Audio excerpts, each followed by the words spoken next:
NEET भर्ती को ले लीजिए, हमने 25 अप्रैल तय की है।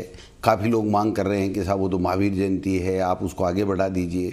माननीय मंत्री जी महोदय से ये निवेदन है कि राजस्थान में जो आपके भर्ती परीक्षाएं जो आती है उसके लिए एक बिल्कुल टाइम टेबल जो है वो फिक्स करना चाहिए आगे, क्योंकि अभी जो कोरोना के बाद है जो अधिकतर जो विद्यार्थी है वो इस असमंजस में है कि आगे हमारे लिए क्या होगा। जैसे मंत्री जी ने रीट की जो वैकेंसी है वो विज्ञापन जारी करवाया और डेट भी बताई, तो वो बहुत ही एक सराहनीय कदम था और उससे जो बेरोजगार युवा लोग थे उसमें आशा का संचार हुआ। इसी तरह आगे की जो रणनीति है, एक समयबद्ध हमारे पास चरणबद्ध एक टाइम टेबल हो जिसमें जितनी भी शिक्षक भर्ती परीक्षाएं या ऐसी भर्ती परीक्षाएं है वो समयबद्ध तरीके से हो। इसके लिए क्या प्रयास किए जा रहे हैं मैं ये जानना चाहता हूँ। और दूसरा मेरा ये सवाल है कि अभी जैसे हर एग्जाम में नकल भर्ती गिरोह जैसे ऐसी चीज़ें बहुत ज़्यादा प्रभावी है राजस्थान में, तो उसको रोकने के लिए कितने संगठित स्तर पर प्रयास किए जा रहे हैं? वो प्रयास अगर थोड़े मजबूती से किए जाए तो युवाओं के भविष्य के साथ जो एक मजाक हो रहा है उसको हम काफ़ी सीमा तक कम कर सकते हैं।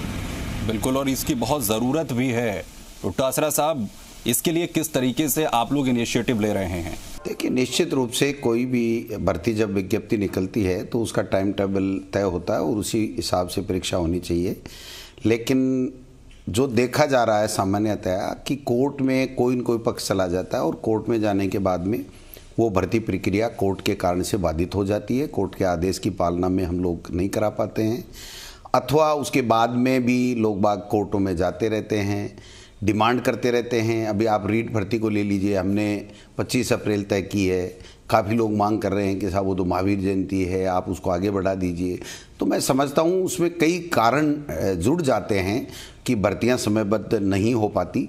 लेकिन हमारी सरकार का ये मानना है कि निश्चित रूप से एक भर्तियों का कैलेंडर जारी हो और समय के ऊपर भर्तियाँ हो।